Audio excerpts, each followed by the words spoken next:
Olá pessoal, vamos falar sobre método iterativo, tá, de resolução de sistemas lineares. Bom, para eu estar resolvendo o método iterativo, eu sei que ele vai ter várias iterações, 1, 2, 3, depende muito do meu problema, do meu sistema para estar resolvendo. Eu estaria resolvendo. Sempre eu tenho que lembrar que meu sistema ele vai ser o quê? AX igual a B. Para eu achar o sistema equivalente, eu vou achar, pensando numa questão de função, tá? Onde que meu g de x vai ser o quê?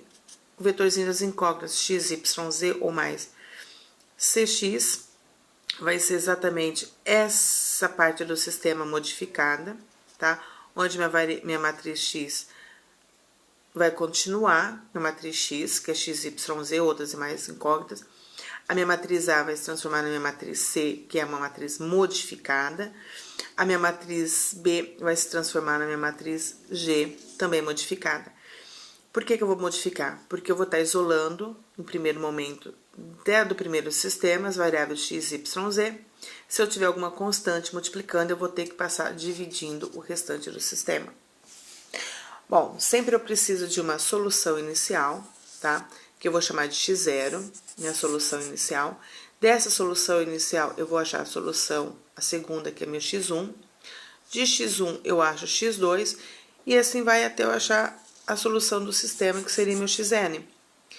Bom, isso acontece quando meu sistema converge. Então, primeiro eu preciso verificar o sistema de convergência para ver se realmente vale a pena eu estar resolvendo. Porque se meu sistema não convergir, eu não vou chegar nessa solução. Ok? Então, vamos lá. Nós temos dois métodos para resolver, ou que nós vamos estudar, sobre sistemas de iterativo, que é o método de Gauss-Jacobi e o método de Gauss-Seidel. Vamos resolver um único problema para vocês enxergarem como que funciona a metodologia dos dois métodos, ou como que é o algoritmo de ambos os métodos. E qual é a diferença deles? Para isso, vamos resolver esse sisteminha aqui, que é um sisteminha 3x3, utilizando uma única casa decimal, para facilitar, para chegar na minha solução de forma mais rápida. Então, eu vou precisar isolar o meu x, vou precisar isolar o meu y e vou precisar isolar o meu z. Bom, como que a gente faz isso? A gente faz o quê? A gente pega sempre a diagonal principal do sistema e isola os demais variáveis, a gente troca de membro, trocando de sinal. E depois eu passo dividindo pelas constantes que acompanham as minhas incógnitas que eu quero isolar, x, y e z. Tá? Fazendo isso, eu encontro x, tá? Que ele sai desse sistema.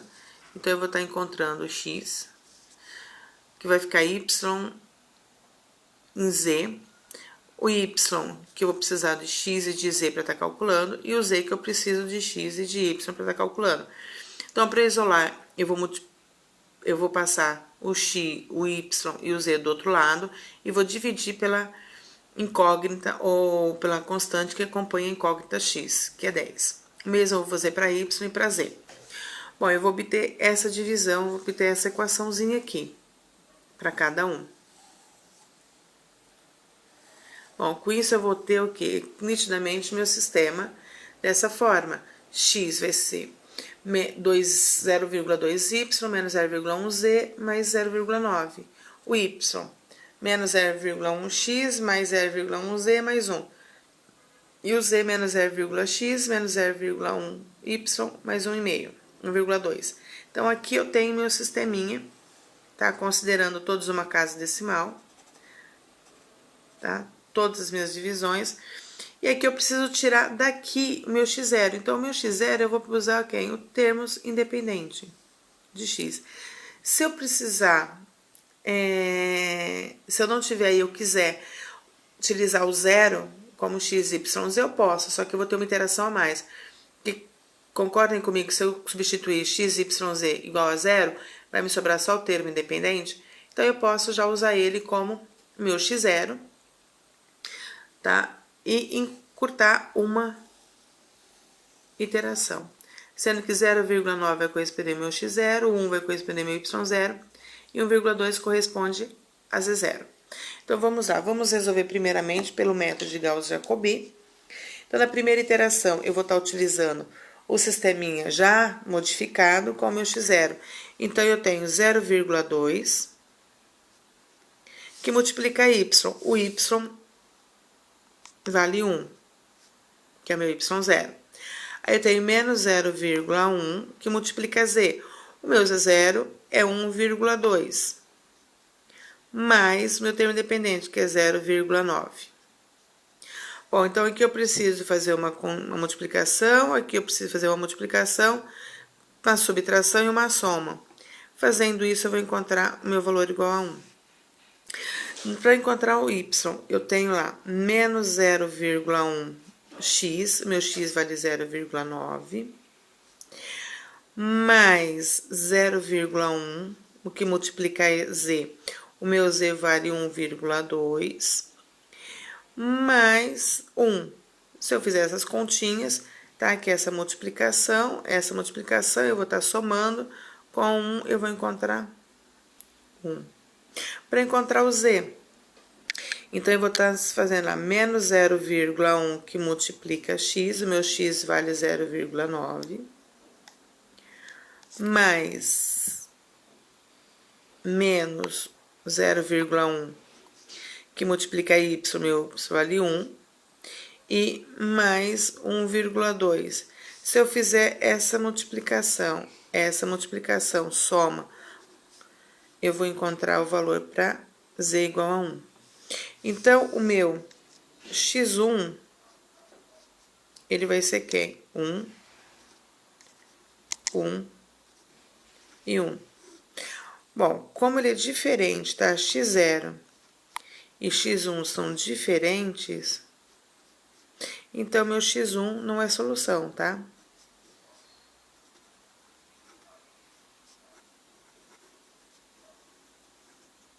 Bom, para ser solução, as duas sequências têm que serem iguais, já que eu não tenho o critério de parada. Então, eu tenho que as duas sequências consecutivas, tá? Tem que serem iguais para poder ser solução. Como não é solução.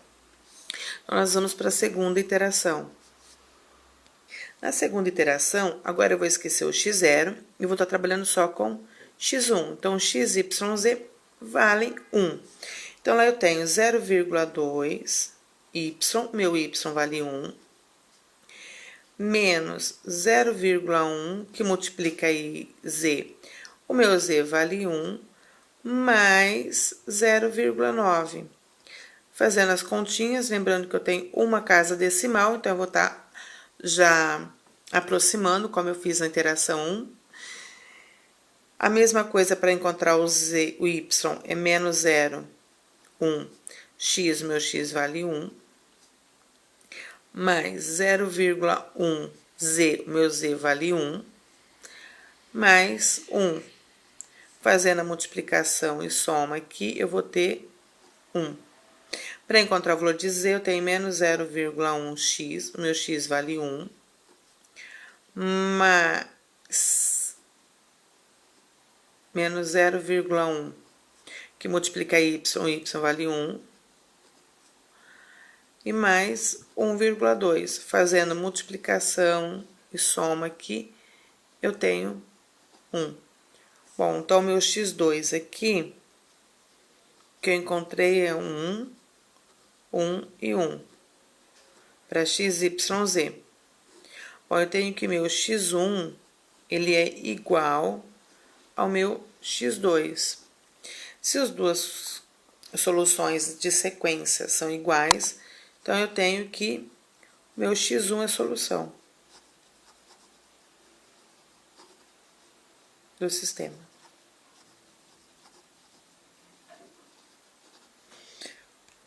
Bom, agora vamos resolver o mesmo sistema, só que pelo método de Gauss-Seidel.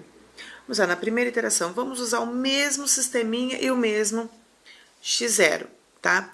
Vamos usar o x0 inicial e o mesmo sisteminha, porque não tem como modificar esse sistema. Lembrando que eu vou estar usando o mesmo problema para resolver. Então, inicialmente, para encontrar o meu valor de x, eu vou estar usando agora essa solução aqui de x0. A hora que eu vou resolver y e z é onde que muda com relação ao Gauss-Jacobi. porque eu vou estar usando o que eu tenho, o que eu não tenho, eu uso a solução anterior, que seria o x0. A hora que eu for resolver y, eu já calculei o x. Então, eu vou estar usando o x0 do meu x1, que eu acabei de encontrar, ao invés de usar 0,9. A hora que eu for achar o valor de z, eu vou ter o x e o y. Eu vou estar usando da iteração x1. Não vou estar usando mais esses valores de x0. É essa a diferença entre os dois métodos. Tá? Então, vamos lá. Na primeira iteração, eu tenho 0,2y. Então, vamos lá. 0,2 vezes y, y vale 1. Menos 0,1z, o meu z vale 1,2. Mais 0,9. Bom, se eu fizer essas multiplicação, soma, subtração, e aproximar para uma casa decimal, eu vou ter um valor aproximado 1. Para encontrar o y, eu preciso quem? Menos 0,1x, certo?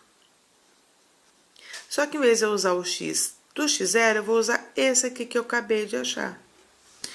Então, eu vou estar usando aqui, ó, 0,1 mais 0,1z.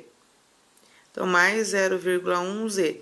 Só que eu só achei o x, certo? Então, eu vou estar usando o z do meu x0, que aqui é 1,2. Mais, vou estar somando o termo dependente, que é 1. Fazendo agora essa multiplicação e a soma, e eu vou usando uma casa decimal, eu vou chegar em 1. Para encontrar o z, então, eu tenho aqui menos 0,1. X, eu não vou usar mais o x0, eu vou estar usando esse x aqui que eu acabei de achar. Então, o valor para x é 1. Menos 0,1y. Não vou usar mais esse y aqui, eu vou estar usando esse y daqui, ó, que eu acabei de achar. 0,1 mais 1,2. Se eu fizer multiplicação e a subtração, soma que eu tenho que fazer, eu vou chegar no valor 1. Então, eu vou chegar que o meu valor de x1 é 1,1, né? Os dois igual, valor igual a 1. Então, 1,0 aproximado. Bom, x0 é diferente de x1. Então, eu não cheguei na solução ainda. Então, meu x0 não é solução.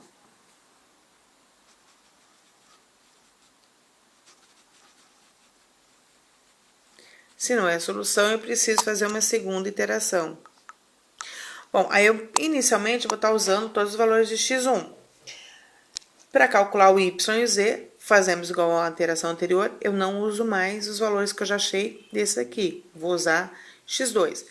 Então, para eu achar, vai ser quem? 0,2 y, y vale 1, menos 0,1 z, meu z vale 1 agora, mais 0,9. Bom, fazendo as multiplicações, subtração e soma, eu vou chegar em 1. Para calcular y, eu tenho aqui menos 0,1x, eu vou estar usando esse valor de x aqui, mais 0,1z. O z eu tenho que usar esse valor aqui, porque eu não calculei ainda. Tá? Mais 1. Fazendo soma, multiplicação que tem que ser feita, eu vou chegar no valor igual a 1. Para calcular o z, eu tenho menos 0,1x. Não uso mais aqui, vou estar usando esse aqui. Menos 0,1y. Vou estar usando esse y aqui, não mais do x0. Mais 1,2. Fazendo a multiplicação e soma, subtração necessária, eu vou chegar que minha solução é igual a 1. Então, eu chego quem? Que o meu x1 é igual a 1, 1 e 1. Bom, coincidiu com o x... Aliás, eu cheguei no meu x2, né? O meu x1, ele é igual ao meu x2. Se eles são iguais, então, meu x1, ou meu x2, tanto faz eu pensar aqui agora, porque são iguais, é a solução do sistema.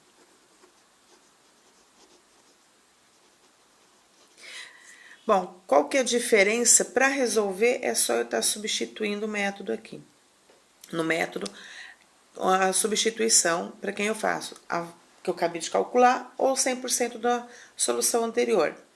Para eu resolver, para eu chegar na minha solução, ambos são iguais, eu tenho que chegar em sequências idênticas, consecutivas. Ah, o x2 com x0 não vale mais, tem que ser x2 com x1, ou x3 e x2, assim sucessivamente, tanto para um método quanto para o outro. Tá? A diferença, qual é melhor para estar resolvendo entre os métodos? Gauss-Seidel costuma ser mais rápido para resolver, para chegar na solução. Porém, existem alguns casos que o Gauss-Jacobi chegue mais rápido. Tá? Então, isso varia muito de método para método.